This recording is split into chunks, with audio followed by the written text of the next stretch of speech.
Voici la correction de l'exercice 3 de la séquence B2. Donc on avait une figure, la figure suivante. Donc on avait une figure ici qu'on voulait construire son symétrique par rapport à la droite D. On va commencer donc par construire le point H' qui est l'image de H par rapport à la droite D.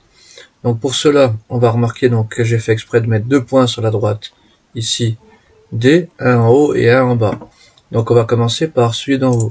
Donc on va prendre l'écartement, on va prendre le compas, on va poser la pointe du compas sur ce point-là, et on va prendre l'écartement jusqu'au point H. Et on va tracer tout simplement un arc de cercle. Bon, j'ai mis au pointillé, donc, ou dans tous les cas, vous l'avez tracé au crayon papier.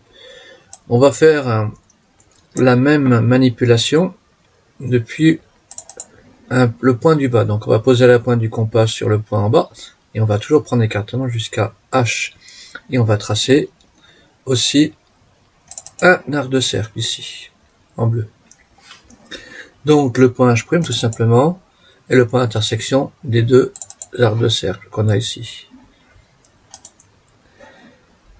Et donc pour justifier cette construction, on doit marquer que la droite D est la médiatrice du segment AH', ici. On va faire la même chose avec le point E. Donc on va construire le point E qui est ici. On va construire son symétrique qu'on va appeler E' par rapport à la droite. Donc même manipulation. On va prendre donc le point du haut, ici sur la droite, et on va prendre l'écartement jusqu'à E. Et on va tracer l'arc de cercle. Ici, pardon. Ici. On va prendre le point en bas, on va prendre l'écartement jusqu'au point E, et on va tracer l'autre arc de cercle, qui est ici en jaune.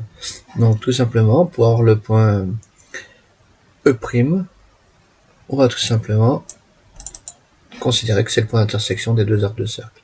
Donc on voit bien que le point E' il est bien symétrique par rapport au point E, par rapport à la droite D. Et là aussi, pour justifier, on va dire que D est la médiatrice, donc on avait déjà dit de AH', mais aussi de E'. Et on fait la même chose, exactement la même chose pour les autres points. Donc il nous manque le point C, le point D, le point F et le point G, toujours la même manipulation. Et on va obtenir donc ces 5 points, C', H', G', D' et F' et E'. Et donc pour avoir la figure image, il suffit de rejoindre ces points. Et on obtiendra donc la figure qu'on retrouve bien symétrique. Voilà, j'espère que n'hésitez pas à la visionner plusieurs fois.